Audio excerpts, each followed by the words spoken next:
Next segment tonight, let's bring in Fox News analyst Mary Catherine Ham and Columbia University professor Marc Hill. And for Juan Williams tonight, he's in Washington. Subjects, healthcare in Egypt. So, political ramifications of the ruling today. I mean, the president's, they're going to put a face on it like, well, we're confident we'll win. But boy, oh boy, this is a pretty big blow. It's a big deal. I mean, the fight will go on, and today is my day to do a victory dance, and folks like me and Marc Hill doesn't get to. Why are you so happy, though? Why are you so happy? Because it is a big deal that the entire thing was struck down, not just the mandate, which I do believe is quite clearly unconstitutional based on the conversation that you were having with Megan earlier, which is just that regulating inactivity opens a door to an incredible number of things. But he took it one step farther and said, okay, this is not severable from the rest of the law, which is actually kind of the argument the government makes. And that is a huge deal. And overcoming that as this moves forward is going to be tough. And I think it's not great for public opinion of the law as well. Okay, but the president's signature issue is Obamacare. And now he finds himself in limbo until the Supreme Court rules it. And that suspends, the House already voted, but the Senate's not going to do anything now. They'll just wait. Right. I mean, Republicans are daring them to take a vote on this. They've signed on to a bill. They're just going to, now they have an excuse not to do anything. Right. But what it does, I think, is deal with the public opinion about health care that has never been very strong and probably will get worse. That's a good point. So, Dr. Hill, while Mary Catherine's doing a victory dance, you are experiencing agita, or what are you doing? Not at all. It's funny. I spoke to Valerie Jarrett a few hours ago at the White House prior to the decision, and she said, look, you win some, you lose some. Even if we lose this one, this is what the president expects. This is going to go to the Supreme Court. So this isn't a blow.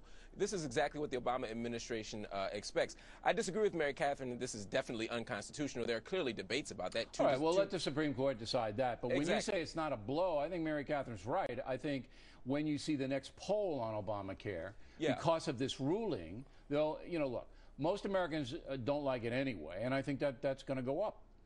Well, first of all, I do agree that it's a blow in terms of the court of public opinion. I'm saying it's not a blow in their strategy because they expected this to happen.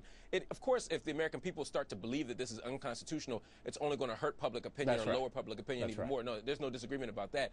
But this does not mean that Obamacare or health care reform is dead in the water at all, even if the Supreme Court agrees with what you're saying, Bill 5-4, and I think you're wrong. Well, it doesn't matter. It's not dead. Hill and I will bet a giant dinner on this down the road, but it certainly does because if Obamacare is ruled unconstitutional, it has to go back to ground zero and start again with a Republican House. But it also hurts President Obama in this way. We assume that the Supreme Court will fast-track this and hear it and decide in the fall. In the fall. That goes right up into the presidential campaign of 2012. If he has a loss like that on his resume going into the campaign, it can't possibly help him.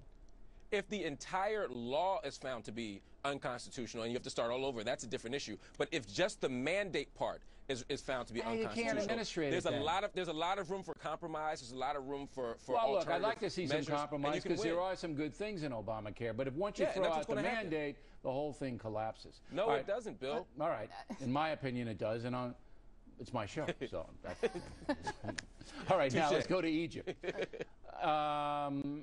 Grade the Obama administration handling Egypt. Oh, stop with this. We pay you to do this. Stop with this. I'm going to give you a grade. I'm ready with a letter. Go.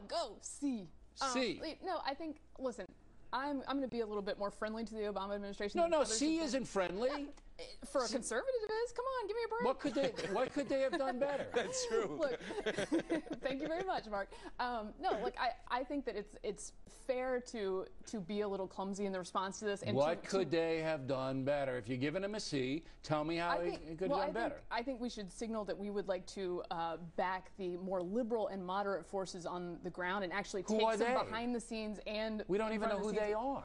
That's what we have to be figuring out, which is why I'm not terribly encouraged by the reaction thus far.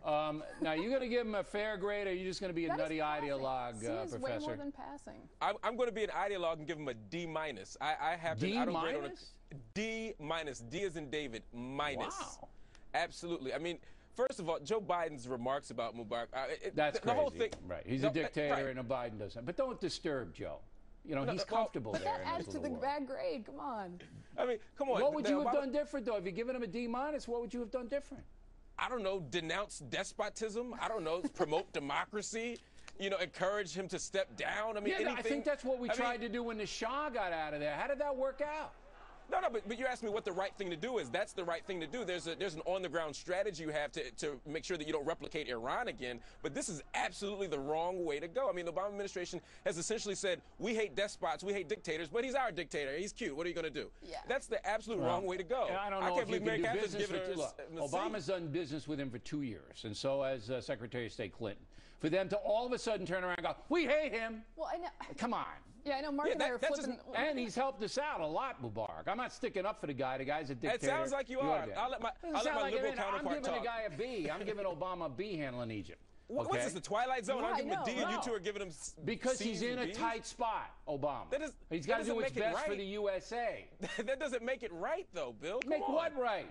We've been dealing with this guy for 30 years. He's kept us out of war. But he should not have been. He's kept. But he should not have been. You Wait cannot launch foreign. You cannot launch attacks on foreign countries under the premise of promoting democracy, but promote anti-democracy in the context of Egypt just because you like the guy. You're making it way over. So this guy has kept Israel and Egypt out of a war for 30 years. That's worth something. All right, I gotta go. D minus. C. We're flipping the scripts on you, I know. Bill. Well, independent thinkers. You two are getting liberal. I Mark love you than guys. you. Directly ahead, lots of behind-the-scenes stuff going on.